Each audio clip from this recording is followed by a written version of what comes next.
After one of the best Raw episodes of the year, we got a follow-up. Pretty decent episode, I would say. The New Day getting booed out of the arena, WrestleMania match tease, Triple Threat World Championship announced, finally Faction Wars, and is Sami Zayn right? Is Seth Rollins turning into Drew McIntyre? That is actually a very, very important line, because when Sami Zayn actually mentioned that, it kind of clicked.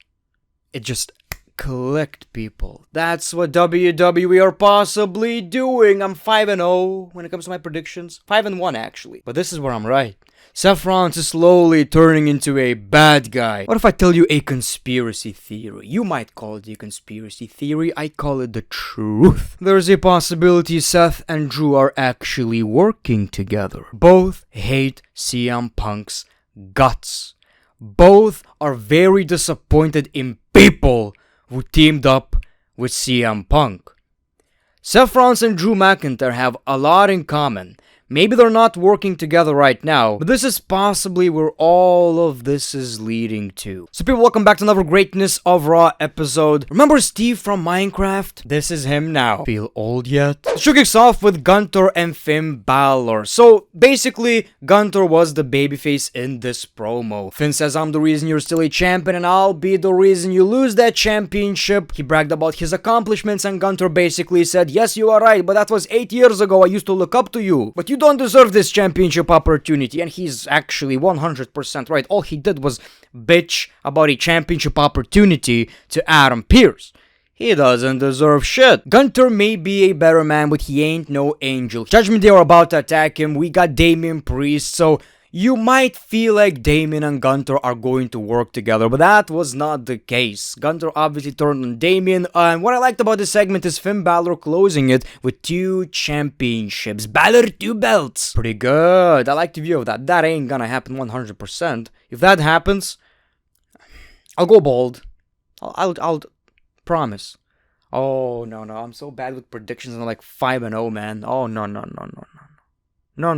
But it ain't gonna happen. Whenever a challenger is holding a champion style, he ain't winning shit. But I like the fact that Adam Pearce made it into a triple threat match. I think, here's the thing about Saturday night's main event. It does have that house show feel, but I like the card. I think the matches are going to be really, really good, with matches like this, with matches like Cody versus Kevin Owens, with matches like Sami Zayn versus Drew McIntyre, and obviously the women's championship matches, first ever championship matches. Love that. You know, it's gonna be a pretty good show. Finally got the Faction Wars, Wyatt 6 versus the Final Testament. So obviously I like when we have these kind of matches on television, you know, when crazy shit is happening. I love that. It wasn't anything too crazy, but I like the finish. Obviously they cheated, but the Final Testament won against Wyatt 6. Not sure how I feel about them pinning Bo Dallas. That was really a questionable call, but it does a lot for Karrion Kross, so I'm not gonna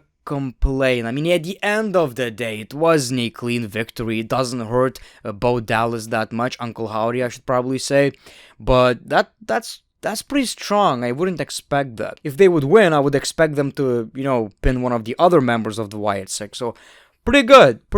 You know, I have high hopes for Final Testament right now. Like I've said, they grew on me. The addition of The Miz certainly helped, so we'll see what happens with that. CM Punk got interviewed about Seth Rollins. Obviously, he doesn't care about Seth. He doesn't even hate Seth. At one point, he wanted to help Seth. Seth used to look up to him, but he asked CM Punk's training for free. My man is just talking about shit he shouldn't be talking about.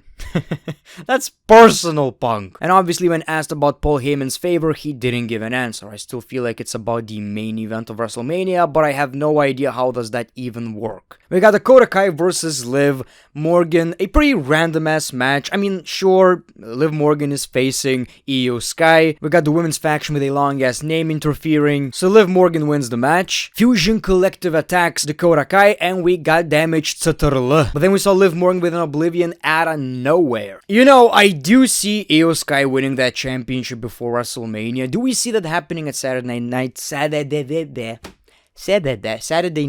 main event? I don't know. I mean, we are already getting 2 title changes. Well, that's kind of guaranteed when you have the first ever championship title match, you know? Inaugural. But it's pretty interesting. Do we actually see Io Sky winning right now. The ending of the show certainly makes you feel that way, but I do see WWE thinking that it's a bit too early. Drew McIntyre talked about the reasoning behind his attacks, and just like I said, just like I predicted, predictions champion right here, it's all because of CM Punk. All these people helping CM Punk, how could you? Okay, I'm not 100% correct, maybe a big reason behind his attacks is also Roman Reigns, all these people being hypocrites and helping Roman. But still, you get the idea. He's disappointed in people and he hates hypocrites. Again, just like Seth Rollins. Seth Rollins also has a problem with them teaming up with Roman Reigns and CM Punk. Reigns, Punk, Rollins hates them, Drew hates them. Don't you see that friendship? This relationship. So we see Seth Rollins with a very interesting attire. You guys see that attire? Isn't that a little heelish? By the way, man, I'm always impressed by Seth Rollins's outfit choices.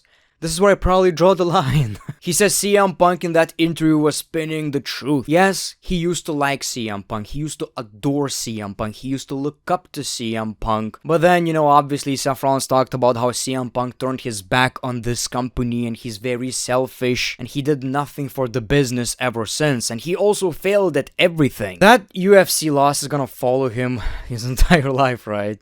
Oh my god. People are making fun of that shit, but at the end of the day, would you take these punches? I don't think so. I don't think... Certain amount of money,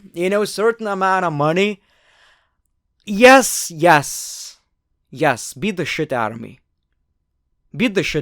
Well, maybe Punk wasn't that brave after all. We see Sammy, and Sammy apologized to Seth Rollins saying, I accused you of attacking Jay, but, my fault. Turns out it was Drew McIntyre. And Seth Rollins says, out of everybody, I was the first one you accused. And Sammy says, well, by the way you were talking, you were insane. Honestly, you're turning into Drew McIntyre. And that pissed Seth Rollins off. But Sammy says, you know what? You and Punk, none of my business. Do what you gotta do. Man, the Great One is turning into a conspiracy theorist. The world is flat. Look, Rollins says, by the way, you have that Drew McIntyre problem, so, focus on that. It was not Drew McIntyre who attacked Jey Uso. Maybe it was, but still. I hope I'm right in this situation because I do feel like Seth Rollins as a babyface is getting really, really bland. Just a bit of a hot take right here. I feel like it's getting a little bland, and I really hope I'm right, because the way Drew McIntyre transitioned into a bad guy was absolutely beautiful. The slow heel turn, but it made sense. He was wronged so many times. He was disappointed in so many people. He saw the light.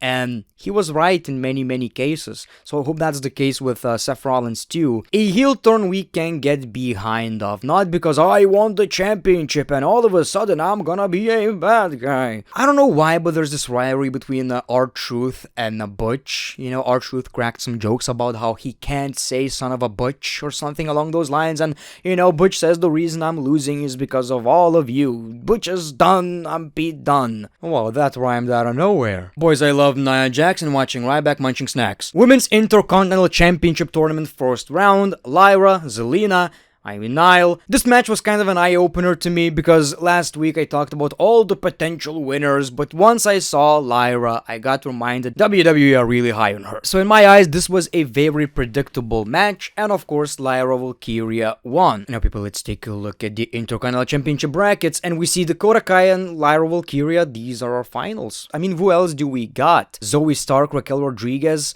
Kaden Carter? No, none of that. Alba Fire, Kairi Sane, Natalya. I'll pick Kairi, obviously, but Natalya does have a chance. None of that shit. This is our main event. This is our match. By the way, people, the US Championship, Women's US Championship, will be defended at Saturday night's main event. Not so sure about the Intercontinental title now, so my apologies. Oh man, the New Day were acting like dicks, stealing cameras, and they tried to explain, tried to say something, how they are right, and they giving you so much joy and positivity over the years, but people didn't listen. They chanted Big E, they chanted New Day sucks, and Man, really reminds me of that Roman Reigns promo after he beat The Undertaker at WrestleMania 34, I believe. You know, where, oh my god, they're gonna be such great heels. I gotta give credit to the WWE sometimes. Like, oh my god, people for 2 or 3 years now, maybe 4, maybe 5, I keep telling you, oh, the New Day got so boring, so bland, it's the same shit over and over again. I wanted them to split up. WWE did something different. WWE turned them heel in the best fucking way possible by turning on one of those beloved wrestlers in the WWE history, Big E. Like, there's certainly not a single human being who hates Big E. When you talk shit about Big E, when you make him cry, oh my god, people are gonna hate ya. I just switched from please break up to give them the championships. Lovely stuff. The main event was anything goes match between Rhea Ripley and Raquel Rodriguez. So I like the stipulation, I think the match was fun, but I ain't gonna pretend like I was very excited about Raquel Rodriguez in the main event of Raw. I mean, who honestly gives a shit? Well, at least we got to see Rhea Ripley in a singles match again. Rhea Ripley still managed to win with a pretty cool spot, a finisher through the table. That was your show. We see Io Sky. They both grabbed the championship and they just teased your WrestleMania 41 Women's World Heavyweight Championship match. A match a lot of people kept talking about for quite a while now. At first I didn't get the point, but I see the vision now. I see the vision. The question is, who wins this championship first before WrestleMania? Is it Rhea Ripley or is it Io Sky? I feel like it's gonna be... which is the bigger moment? I feel like Rhea is my favorite women's wrestler, but at the same time, Io winning that championship at WrestleMania feels like a bigger moment at this point, you know? Are they both gonna be babyfaces? Long way to go still, but pretty interesting, People, that was your episode of Raw. Thank you so much for watching this video. Like, subscribe if you already did, and check out more of my videos. As always, your boy, The Great One. Peace, love and hugs. It's been a pleasure.